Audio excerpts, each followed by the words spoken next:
আজি নগাঁও ডিষ্ট্ৰিক্টৰ class 10ৰ সায়েন্সৰ pre final এক্সামিনেশ্যনৰ প্ৰশ্নৰ MCQ কুৱেশ্যন আনসাৰখিনি মই কৰিব ওলাইছো।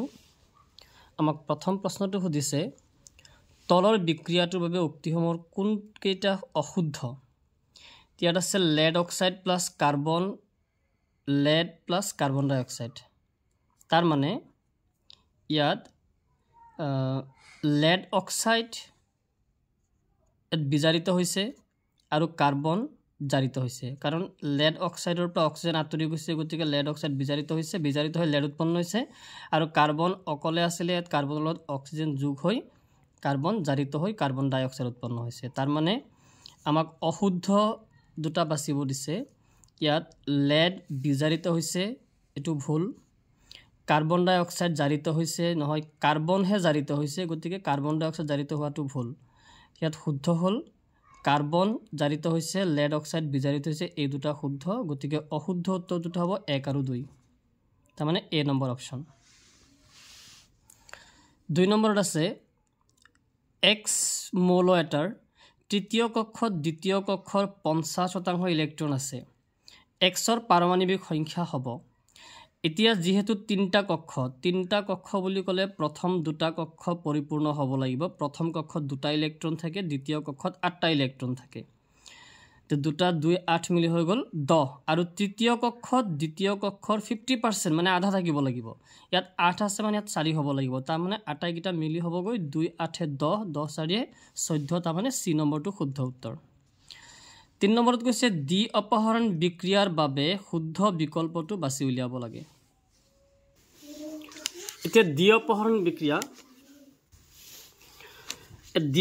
বিক্ৰিয়া বুলি ক'লে আমি জানো দুটা যৌগ হ'ব লাগে আৰু ইহঁতৰ মাজত আয়নৰ বিনিময় ঘটে। ইয়াত A plus B AB, তাৰ মানে এইটো সংযোজন বিক্ৰিয়া। ABৰ পৰা A আৰু B উৎপন্ন হৈছে, তাৰ মানে এইটো বিয়োজন বিক্ৰিয়া। AB plus CD আৰু AC plus BD, মানে ই এটা যৌগ আৰু দুইটা আয়নৰ বিনিময় ঘটিছে।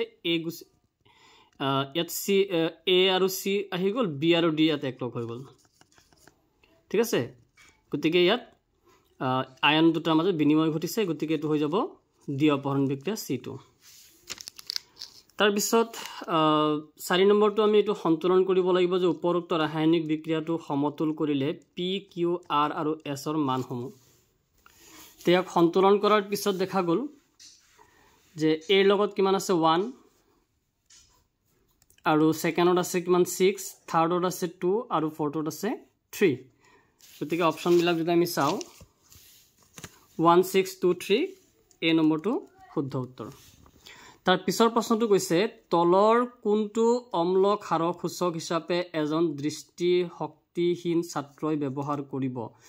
এতিয়া আমি অম্ল ক্ষাৰক হিচাপে আমি লিটমাছ ব্যৱহাৰ কৰিব পাৰোঁ বা হালধি ব্যৱহাৰ কৰিব পাৰোঁ, আমি আটাইকেইটাই ব্যৱহাৰ কৰিব পাৰোঁ। কিন্তু যেহেতু দৃষ্টিহীন, তাৰ মানে চকুৰে দেখা নাপায়, গতিকে ৰং আমি চালে নহ'ব, আমি ঘ্ৰাণেন্দ্ৰিক সূচকৰ কথা চিন্তা কৰিব লাগিব, যিয়ে গোন্ধৰ পৰিৱৰ্তন কৰে। তাৰ মানে গোন্ধৰ পৰিৱৰ্তন কৰিব ইয়াত, গতিকে ঘ্ৰাণেন্দ্ৰিক সূচকটো হ'বগৈ ভেনিলা।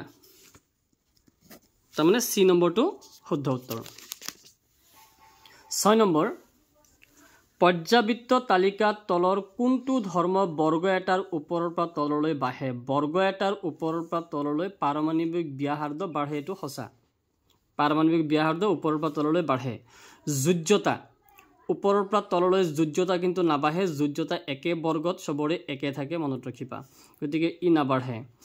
ধাতৱীয় গুণ বৰ্গ এটাত ওপৰৰ পৰা তললৈ ধাতৱীয় গুণ বাঢ়ে, গতিকে এইটো সঁচা।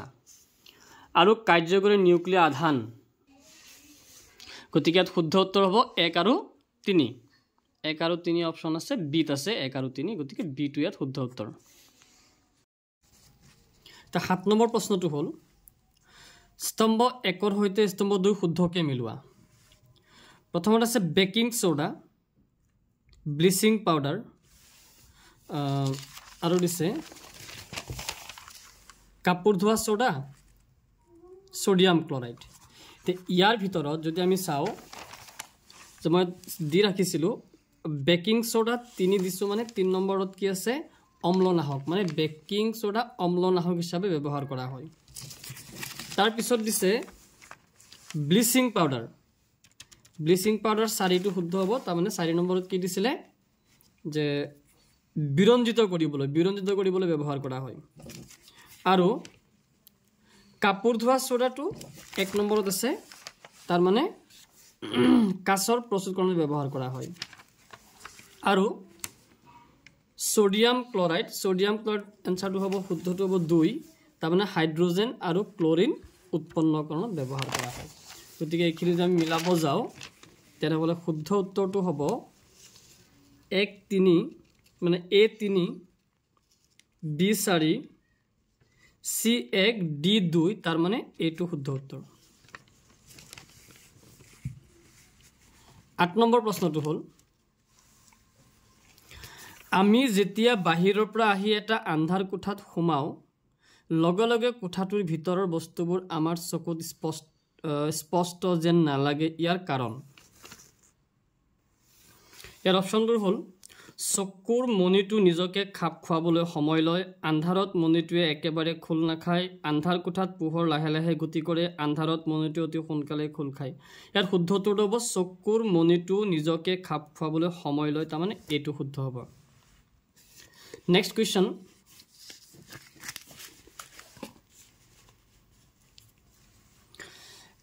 চাৰিটা কাৰ্বনৰ যৌগ বিউটাননত থকা কাৰ্যকৰী মূলক। বিউটানন হ'ল কীটন। আৰু কীটন বুলি ক'লে এইটো হ'ব নোৱাৰে, এইটো হ'ল OH আছে লাষ্টত, এইটো লাষ্টত O আছে, OH থাকিলে এলকহল, O থাকিলে এইটো এলডিহাইড। আৰু কীটন হয় লাষ্টৰ আগৰ কাৰ্বনত কি আছে O আছে। গতিকে এইটো হ'বগৈ কীটন আৰু কাৰ্যকৰী মূলকটো এইটো হ'ব। চিটো শুদ্ধ উত্তৰ। 10 নম্বৰ কুৱেশ্যনটো দিছে ৰোধকতাৰ এছআই একক আছিলে মিটাৰ, মানে চিটো শুদ্ধ। 11 নম্বৰ কুৱেশ্যনত কৈছে তলত দিয়া ৰঙৰ পোহৰবোৰ তৰংগ দৈৰ্ঘ্যৰ ভিত্তিত অধক্ৰমত সজালে সঠিক বিকল্পটো হ'ব। ৰঙৰ পোহৰবোৰ তৰংগ দৈৰ্ঘ্যৰ ভিত্তিত অধক্ৰম বুলি ক'লে বেছিৰ পৰা কমলৈ, যাৰ তৰংগ দৈৰ্ঘ্য বেছি প্ৰথমত থাকিব আৰু যাৰ কম সি লাষ্টত থাকিব। গতিকে শুদ্ধ উত্তৰটো হ'ব ৰঙা ৰঙৰ তৰংগ দৈৰ্ঘ্য আটাইতকৈ বেছি আৰু নীলাটোৰ আটাইতকৈ কম। যদি আমি এই দুটা যদি মনত ৰাখোঁ ন বাকীখিনি অট'মেটিক হৈ যায়। এইটো টেকনিক এটা। ৰেড, য়েল্লো, গ্ৰীণ, ব্লু, তাৰমানে চিটো শুদ্ধ হ'ব। তাৰ পিছৰ কুৱেশ্যনটো হ'ল যেতিয়া হঠাৎ ৰণচণ্ডী কুকুৰে ভুকে আমি ভয় খাওঁ, সেই সময়ত আমাৰ হৃদযন্ত্ৰৰ ধপধপনি বাঢ়ি যায়। ইয়াৰ কাৰণ আমাৰ শৰীৰত এবিধ হৰমনৰ নিঃসৰণ ঘটে। এই হৰমনবিধ আছিলে এড্ৰিনেলিন হৰমন, যি অধিবৃক্কীয় গ্ৰন্থিয়ে উৎপন্ন কৰে। 13 নম্বৰ প্ৰশ্নটো আছিলে যদি এখন উত্তল লেন্সৰ ফকাছ দৈৰ্ঘ্য 25 চেণ্টিমিটাৰ হয় তেন্তে ক্ষমতা কিমান হ'ব? ফকাছ আৰু ক্ষমতাৰ সূত্ৰ আমি জানো যে P = 1/f। যদি অংকটো আমি কৰোঁ আমি চেণ্টিমিটাৰক আমি মিটাৰত নি ল'ব লাগিব। মনত ৰাখিবা ফকাছ কিমান আছে 25 চেণ্টিমিটাৰ। যদি আমি মিটাৰত লৈ যাওঁ এহৰে হৰণ হ'ব আৰু এহৰে হৰণ কৰিলে আমি পাম 2.25 মিটাৰ পাই যাম। এতেকে ক্ষমতা P = 1/f। আৰু এটা কথা মনত ৰাখিম যেহেতু উত্তল লেন্স কৈছে গতিকে উত্তল লেন্সৰ ফকাছ কিন্তু প্লাছৰ থাকিব।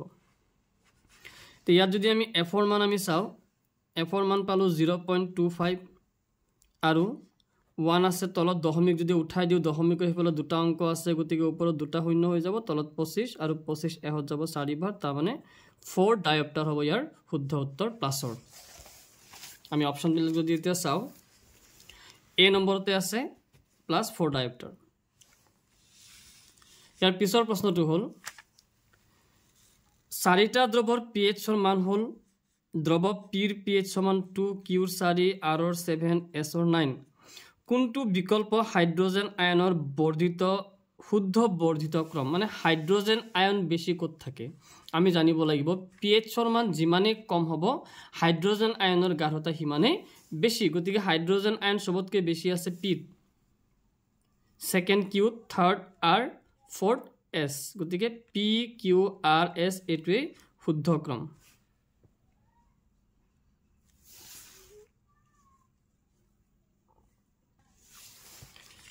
তাৰ পিছৰ প্ৰশ্নটো হ'ল 15 নম্বৰ মৌল পি কিউ আৰ এছ আৰু টিৰ পাৰমাণৱিক সংখ্যা ক্ৰমে 2 4 7 10 আৰু 20 এই মৌলকেইটাৰ কোনকেইটা আধুনিক পৰ্যাবৃত্ত তালিকাৰ একে পৰ্যায়ৰ অন্তৰ্ভুক্ত একে পৰ্যায় বুলি ক'লে কক্ষ একে হ'ব লাগিব মনত ৰাখিব আমি একে পৰ্যায় বুলি ক'লে কক্ষ একে হ'ব লাগিব মই আটাইকেইটা পাৰমাণৱিক সংখ্যা মই লিখি লৈছো এতিয়া পিৰ যেহেতু পাৰমাণৱিক সংখ্যা আছে কিমান 2 তে ইলেক্ট্ৰন বিনা 2 এ হ'ব আৰু কিউৰ আছে 4 তাৰ মানে ইয়াৰ হ'ব 2 2 আৰৰ আছে 7 আৰু ইয়াৰ ইলেক্ট্ৰন বিনা হ'ব 2 5 এছৰ আছে 10 ইয়াৰ ইলেক্ট্ৰন বিনা হ'ব 2 8 আৰু টিৰ আছে 20 ইয়াৰ হ'ব 2 8 8 2 তাৰ মানে একে পৰ্যায় বুলি ক'লে আমি জানিব লাগিব হিহতৰ কক্ষ একে সংখ্যক হ'ব লাগিব ইয়াৰ এই তিনটাৰ কক্ষ দুটা দুটা আছে গতিকে এই তিনটা একেটা পৰ্যায়ত থকা বুজাব তাৰ মানে কিউ আৰ এছ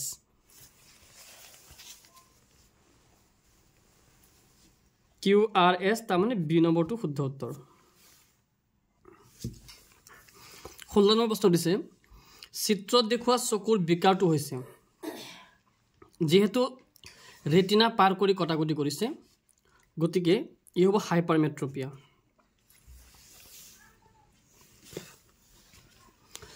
তলৰ কোনটো ৰাশিয়ে বৈদ্যুতিক ক্ষমতা নিৰ্দেশ নকৰে ক্ষমতা নিৰ্দেশ নকৰে ইয়াৰ শুদ্ধ উত্তৰটো হ'ব এ আইৰ স্কয়াৰে ক্ষমতা নিৰ্দেশ নকৰে বাকিকেইটাই ক্ষমতা বুজায় 18 নম্বৰত আছে তলৰ ধাতুকেইটা পানীৰ লগত বিক্ৰিয়া কৰি ধাতুৰ হাইড্ৰক্সাইড আৰু হাইড্ৰজেন গেছ উৎপন্ন কৰে কোন দুটা ধাতু ৰাসায়নিক বিক্ৰিয়া সংঘটিত হোৱাৰ পিছত উপঙিবলৈ ধৰে উপঙিব আমি জানো মেগনেছিয়াম উপঙিব আৰু ক্যালসিয়াম উপঙিব মনত ৰাখিবা মেগনেছিয়াম আৰু ক্যালসিয়াম উপঙিব গতিকে 1 আৰু 4 টো হ'ব শুদ্ধ উত্তৰ ডি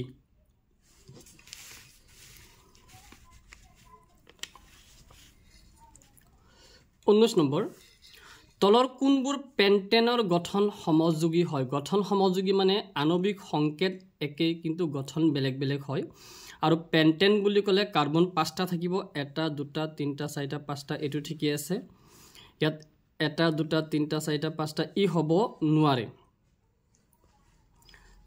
কাৰণ ইয়াত কি আছে দ্বি বান্ধনী আহি গৈছে পেন্টেন নহয় আৰু ইয়াত 1 2 3 4 5 1 2 3 4 5 এটো পেন্টেন বুজাব 1 2 3 4 5 তে পেন্টেনৰ গঠন সমূহ যদি আমি এটো পালো 1 2 3 4 5 আমি এটো পাম 1 2 3 4 5 এটো পাম তাৰ মানে পেন্টেনৰ গঠন সমূহ যদি আমি তিনটা পালো 1 3 4 অৰ্থাৎ 1 3 4 তাৰ মানে ডি নম্বৰটো শুদ্ধ উত্তৰ 20 নম্বৰত আছে তলৰ অংশ দুটা মিলাই শুদ্ধ বিকল্পটো বাছি উলিওৱা পাকস্থলীৰ ৰ ইয়াত পাকস্থলীৰ ৰ হ'ব গৈ শ্লেষ্মা অৰ্থাৎ দুইটো হ'ব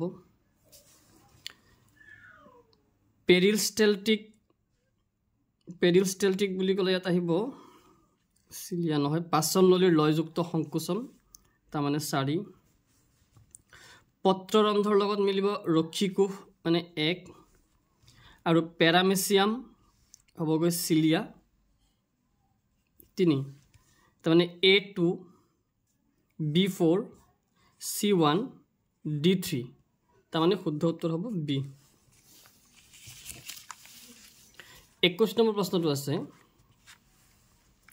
উদ্ভিদ হৰমন যি কোষ বিভাজনত সহায় কৰে আমি উদ্ভিদ হৰমন কেৱটাও পাইছিলো গতিকে ইয়াত কোষ বিভাজনৰ কথা কৈছে কোষ বিভাজনত সহায় কৰা উদ্ভিদ হৰমনটোৰ নাম হ'ল সাইটোকাইনিন এটো হল ডি নম্বৰটো শুদ্ধ উত্তৰ 22 নম্বৰ প্ৰশ্নটো আছে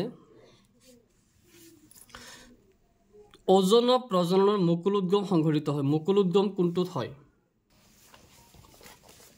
ঠিকে মুকুল উদ্গম প্ৰক্ৰিয়াৰে প্ৰজনন কাৰ্য সম্পন্ন কৰে ইয়াত এমিবা ইষ্ট প্লাজমোডিয়াম লাইসোমিনিয়া তো ইয়াৰ পৰা হ'ব ইষ্টটো হ'ব শুদ্ধ উত্তৰ বি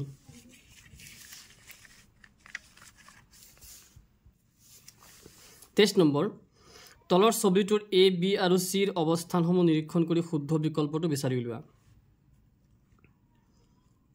A B C কোনটো কি বুলি কয় আমি নামকিটা ক'ব লাগে ইয়াত যেটো চিত্ৰ দিছে চিত্ৰটোত A এখিনি কোৱা হয় বীজপত্ৰ A বীজপত্ৰ বুলি ক'লে A বীজপত্ৰ ইয়াত নাই ঠিক তেনেকে C কোৱা হয় B কোৱা হয় জন্মকাণ্ড B হ'ব জন্মকাণ্ড আৰু C হ'ব গৈ ভ্ৰূণমূল A বীজপত্ৰ B জন্মকাণ্ড আৰু C ভ্ৰূণমূল C নম্বৰটো কৈছে A বীজপত্ৰ B জন্মকাণ্ড C ভ্ৰূণমূল গতিকে শুদ্ধ উত্তৰটো হ'ব C 24 নম্বৰ কোনটো জোড়া সমবৃত্তিক অংগ হ'ব পাৰে সমবৃত্তিক মানে হল যিবিলাক অংগৰ গঠন আৰু উৎপত্তি বেলেগ কিন্তু কাম একে হেবিলাক হল সমবৃত্তিক অংগ এটা পাৰ চৰাই আৰু এটা বাদুলিৰ ডেউকা পাৰ চৰাই ডেউকা আৰু বাদুলিৰ ডেউকা দুইটাৰ কাম একে কিন্তু এটা ভেকুলি আৰু এটা চৰাইৰ আগঠেং ভেকুলিৰ আগঠেং চৰাইৰ আগঠেং দুইটা কিন্তু কাম বেলেগ এটা শহাপহু আৰু এটা জেঠিৰ আগঠেং কলচি উদ্ভিদৰ পাত আৰু ভায়নিয়া বা ভেনাস ফ্লাই ট্ৰেপ তাৰমানে ইয়াত সমবৃত্তিক অংগ হ'ব পাৰে বুলি ক'লে আমি এটা পাৰ চৰাইৰ ডেউকা আৰু বাদুলিৰ ডেউকা আমি ক'ব পাৰো কাৰণ দুইটা উৎপত্তিস্থল বেলেগ হলেও কাম কিন্তু একে হয় গতিকে এ নম্বৰটো শুদ্ধ উত্তৰ 25 নম্বৰত আছে এটা কাৰ্যকলাপত বগা আৰু বেঙুনীয়া ফুলৰ মাজত সংকৰণ ঘটোৱাত F1 জোনত সকলোবোৰ বেঙুনীয়া ফুলৰ গছ পোৱা গ'ল পৰৱৰ্তী পৰ্যায়ত পুনৰ F1 জোনৰ ফুল গছ সমূহৰ মাজত স্বপৰাগযোগ ঘটোৱাত F2 জোনত 150 জোপা বেঙুনীয়া ফুলৰ গছ আৰু বাকিখিনি বগা ফুলৰ গছ পোৱা গ'ল মেণ্ডেলৰ এক সংকৰণ পৰীক্ষাৰ ভিত্তিত F2 জোনত পোৱা বগা ফুলৰ গছৰ সংখ্যা হৈছে এতিয়া এই যেটো কোৱেশ্চন দিছে আমি আগতে জানিব লাগিব F2 জোনত মেণ্ডেলৰ যেটো F2 জনো আছিল তাত কি আছিল আমি মটৰ মাহৰ পৰীক্ষাটো আমি পাইছিলো F2 জনো যেটো পাইছিলো F1 ত আটাইকিটা ওখ গছ আছিল যেতিয়া ওখ আৰু চাপৰ গছৰ পৰীক্ষা কৰিছিল আৰু F2 জনত আছিল ওখ আৰু চাপৰ গছৰ অনুপাত আছিল 3:1 তাৰ অৰ্থ হল যদি মুঠ 4 জোপা গছ লোৱা হয় 4 জোপাৰ ভিতৰত 3 জোপা আছিল ওখ আৰু সেই 4 জোপাৰ ভিতৰত এজোপা আছিল চাপৰ গতিকে এই অংকটো যদি আমি কৰিব যাও এতিয়া গতিকে ইয়াৰ আমি শুদ্ধ উত্তৰটো পাবলৈ হলে যেটো 3:1 অনুপাতত থাকে ইয়াত যেটো 150 জোপা কি ওলাইছে বেঙুনীয়া ফুলৰ গছ বাকিখিনি বগা তাৰ মানে এক ভাগ বগা হ'ব তাৰ মানে আমি ইয়াত যদি 150 ক 3 ৰে হৰণ কৰি দিও তেনেহলে কেবাৰ যাব 50 বাৰ যাব গতিকে 50 টো হ'ব শুদ্ধ উত্তৰ তাৰ পিছত 26 নম্বৰটো কি কৈছে চিত্ৰটোত অৱতল লেন্সৰ মাজেৰে পোহৰৰ ৰশ্মিৰ গতিপথ দেখুৱা হৈছে অৱতল লেন্স মুখ্য অক্ষৰ সমান্তৰালকৈ যদি যায় তে F1 ৰ পৰা ওলাই যোৱা যেন লাগিব ঠিক আছে বাৰু আলোক কেন্দ্ৰৰ মাজেৰে গলে সিধা পাৰ হ'ব তে প্ৰশ্ন কি সুধিছে প্ৰতিবিম্বটো প্ৰক্ৰিয়াতে কোড গঠন হ'ব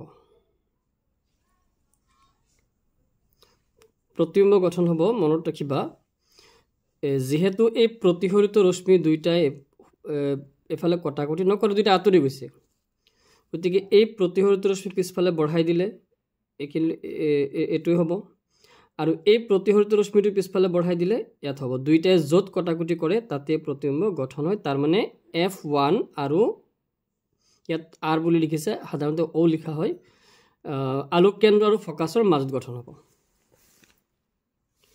তাৰ মানে এটো নিশ্চয় কিউ বিন্দু বুজাইছে চাগে গতিকে কিউ বিন্দুত গঠন হ'ব প্ৰতিবিম্বটো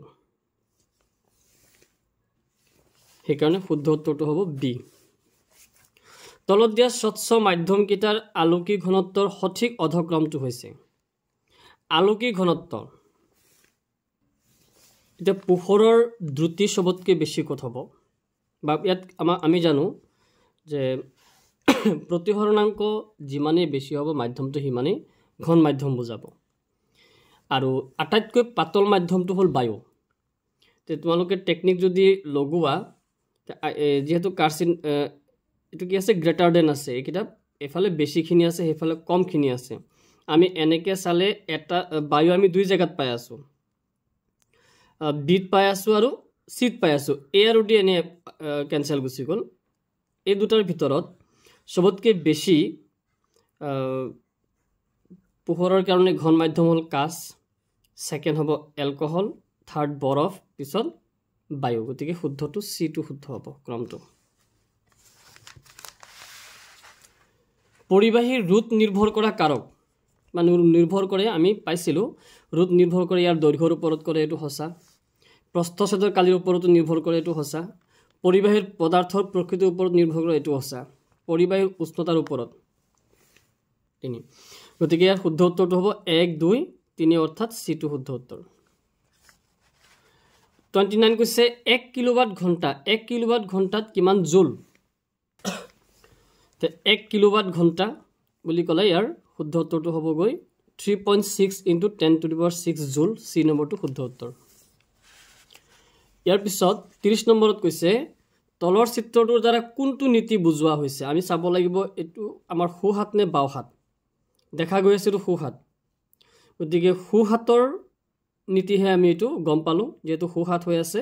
গতিকে ফ্লেমিঙৰ বাওঁহতীয়া নীতি নহয়, ফ্লেমিঙৰ সোঁহতীয়া নীতি। মেক্সৱেলৰ বাওঁহতীয়া নীতি নহয়, গতিকে এইটো ফ্লেমিঙৰ সোঁহতীয়া নীতিটো শুদ্ধ উত্তৰ হ'ব বি। এতিয়া 31 নম্বৰ প্ৰশ্নটো যদি চাওঁ, হ্ৰস্ববৰ্তনী হোৱাৰ সময়ত বৰ্তনীৰ প্ৰবাহ। হ্ৰস্ববৰ্তনী বুলি ক'লে যেতিয়া নেকি সজীৱ তাৰ আৰু উদাসীন তাৰ দুইটাৰ অবাঞ্ছিত সংযোগ ঘটে তেতিয়া হ্ৰস্ববৰ্তনী বুলি বা শৰ্ট সাৰ্কিট বুলি কোৱা হয়। আৰু যদি শৰ্ট সাৰ্কিট হয় তেতিয়া বুজন পৰিমাণে কমে, এইটো সঁচা নহয়, সলনি হয় নহয়, বুজন পৰিমাণে বৃদ্ধি পায়, প্ৰবাহ কিন্তু বহুত বাঢ়ি যায়। গতিকে চি নম্বৰটো শুদ্ধ উত্তৰ। তাৰপিছত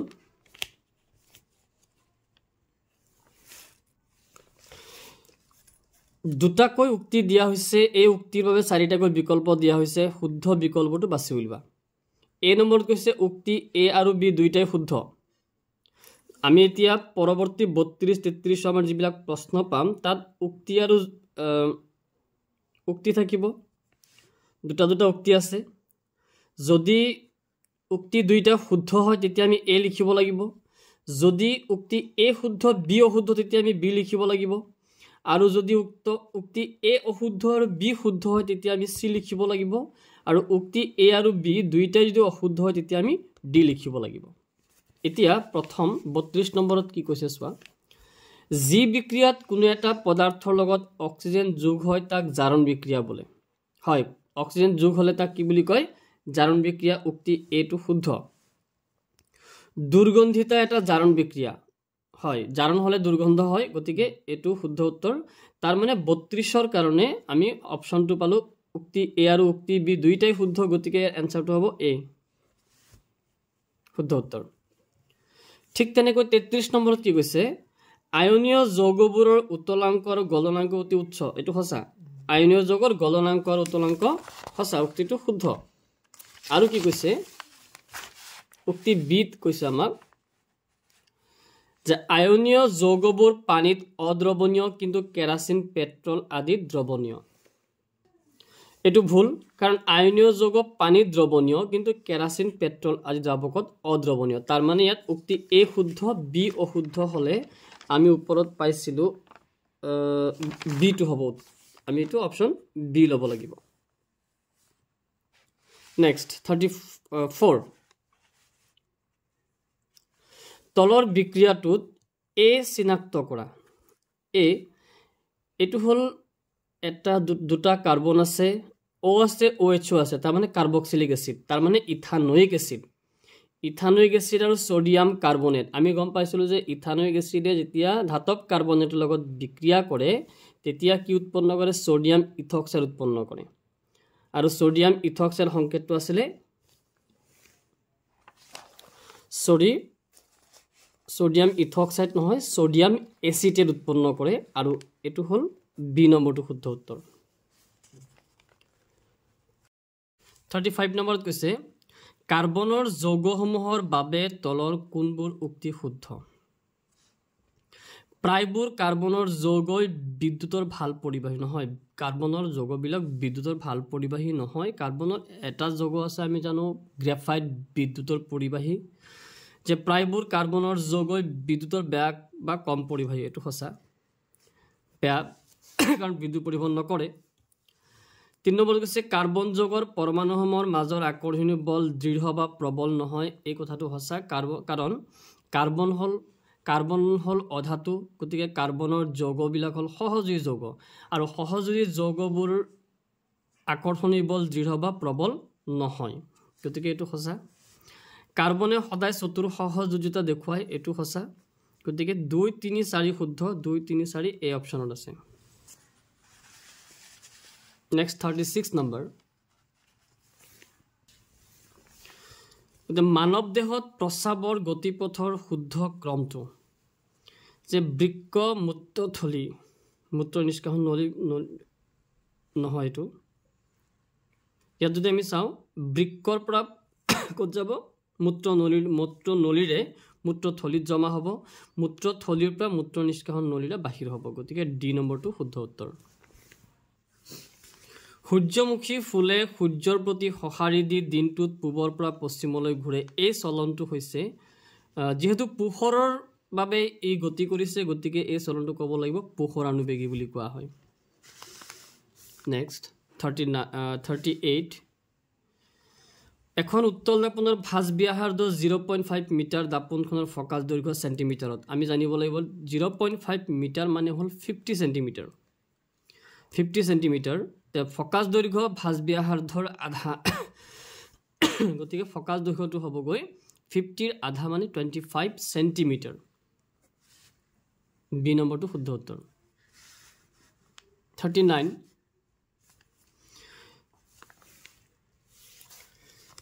কৈছিল তলৰ এ বি আৰু সি চিত্ৰ তিনিটাৰ কোনটোত এমিটাৰত প্ৰবাহ সৰ্বাধিক হ'ব যেহেতু এত সবতে ৰোধক এটাই আছে গতিকে ৰোধকৰ মান দিয়া নাই আমি সবতে ৰোধকৰ মান আমি একে বুলি ধৰি লৈছো তেনেহলে সবতে প্ৰবাহ একে সমান থাকিব অৰ্থাৎ প্ৰত্যেক ক্ষেত্ৰত সমান থাকিব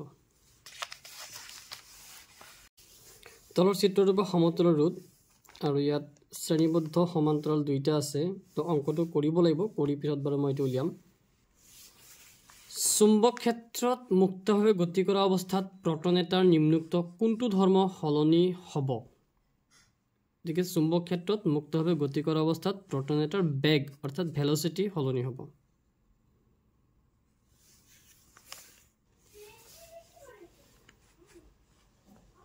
বেগ ইয়াত অকল দুটা অপচন আছে গতিকে তিনি থকা অপচন ইয়াত দেখা গৈ আছে বি2 আছে গতিকে বি2 শুদ্ধ উত্তৰ হ'ব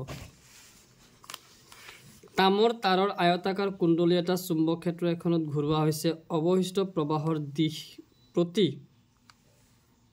দুপাকত হলনি এপাকত হলনি আধা পাকত হলনি হয় এটো মটৰত আমি পাইছিলো বৈদ্যুতিক মটৰত 43 নম্বৰত কৈছে তলৰ কোনটো লৱণত স্ফটিকবদ্ধ জল নাথাকে কপাৰ সালফেট স্ফটিক কাপোৰ ধোৱা সোডা জিপসাম বেকিং সোডা গতিকে স্ফটিকবদ্ধ জল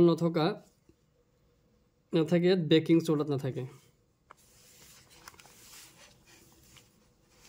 44 নম্বৰত আছে উক্তি সিলভাৰ ব্ৰমাইডৰ বিয়োজন বিক্ৰিয়া কলা বগা ফটোগ্ৰাফিত ব্যৱহাৰ কৰা হয় এটো সঁচা কাৰণ এই তাপবৰ্জী বিক্ৰিয়াৰ বাবে পোহৰে শক্তি প্ৰদান কৰে এই তাপবৰ্জী বিক্ৰিয়াৰ বাবে পোহৰে শক্তি প্ৰদান কৰে ঠিক আছে এটো সূৰ্যৰ পোহৰত ৰাখি কৰা হয় সিলভাৰ ব্ৰমাইড সূৰ্যৰ পোহৰত ৰাখিলেহে সিলভাৰ আৰু ব্ৰমিন পোৱা যায় গতিকে দুইটা উক্তি সত্য এ আৰু দুইটা সত্য আৰু আৰ হৈছে ইয়াৰ শুদ্ধ ব্যাখ্যা এটো শুদ্ধ হ'ব ইয়াত 45 নম্বৰত কৈছে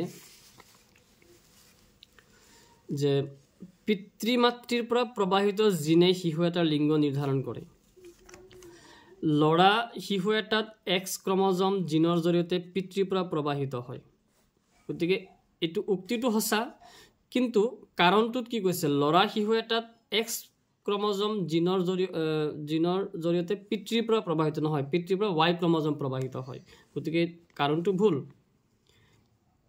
এটা আমি কম এ সত্য কিন্তু আৰ অসত্য গতিকে সি টু ইয়াত শুদ্ধ উত্তৰ হ'ব গতিকে মই নগাঁও ডিস্ট্ৰিক্টৰ এবাৰ 2024ত প্ৰি ফাইনেলৰ এক্সামৰ সায়েন্সৰ এমসিকিউ খিনি কৰি দিলো গতিকে তোমালোকে এখিনি ভালকৈ শিকি ল'বা।